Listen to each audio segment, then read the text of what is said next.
Welcome, Marie here in Zone 6 with a look at the garden. In this container I put together, the cute little hosta will soon have blooms all the way up to the top. I had some leftovers, no, not dinner, plants. And I put the leftover plants I had inside this container. I stuck a bunch of them in there together, and I'll see how they do once they adjust.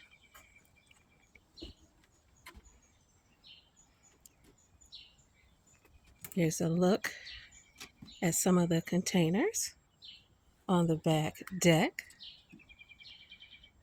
And when I deadhead these wave petunias, I try to deadhead back, including some of the stem, not just the flower. I think that helps when you deadhead. The potato vines are really starting to grow. And the autumn joy sedum, they're getting bigger and prettier.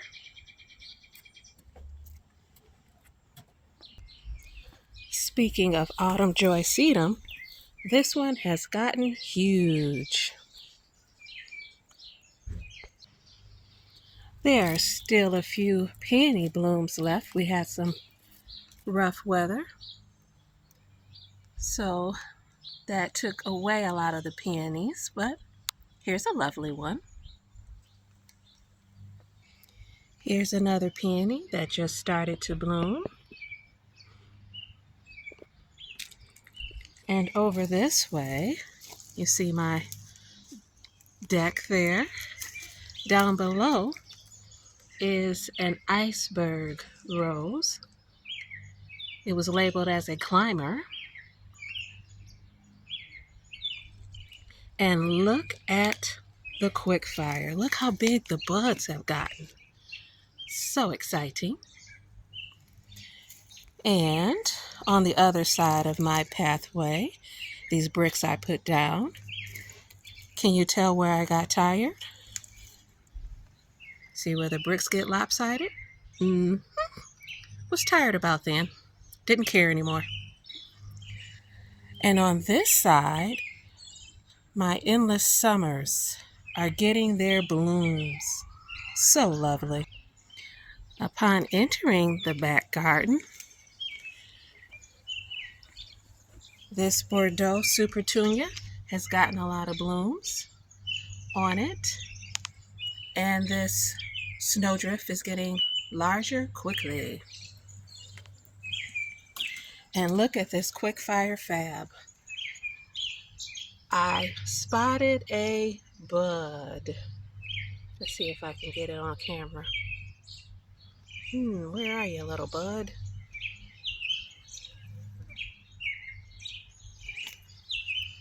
Maybe not. Found it.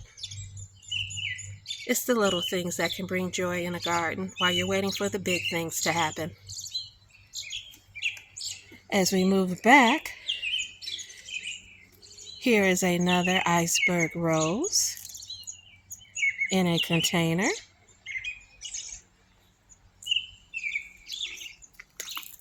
The clematis has stopped blooming for now, but it does have other buds. And look at this new dawn rose. Look at that. So pretty.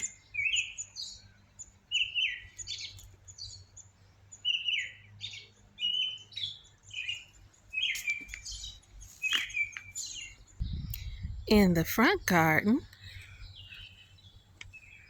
the bishop's weed has really started to bloom. And look at this Sally Holmes. Just beautiful. And in this container, I try to deadhead the verbena, this amethyst verbena. I think it does better when you deadhead it. And this Snowdrift Supertunia is self-cleaning, so it doesn't need to be deadheaded. Going under my Japanese viburnum at the front of my home, Look at these roses.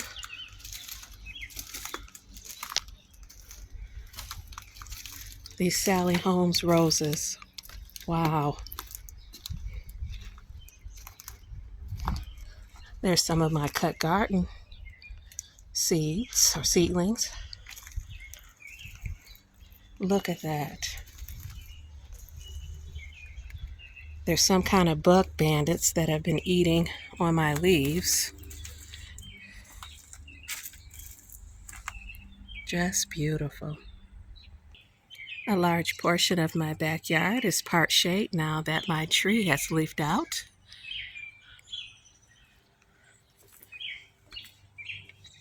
And here I put a potato vine for a pop of bright color in front of this hibiscus.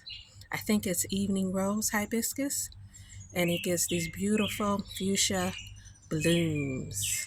It should get to be about 3 by 4. And back here in my long bed, the penstemon has started to bloom. Look at that. It's just beautiful. That burgundy color, how it pops against the green. And look at this new dawn. Oh my goodness. Look at that.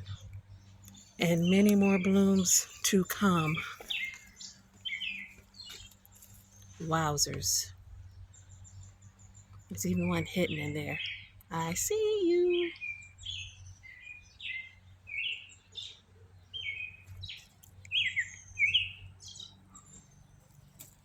And look at the Roseanne geranium. Just beautiful.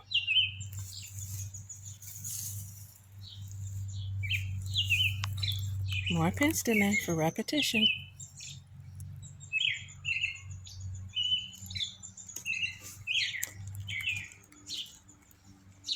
More Roseanne, and look at this Gatsby pink oak leaf hydrangea. Look at that. Sheer beauty. Oh my goodness. And it hasn't even bloomed yet, and it's fabulous. Here is a firelight next to that Gatsby pink, and I'm hoping that the two, as they get larger, will form a kind of wall on this right-hand side as you get to the hidden garden.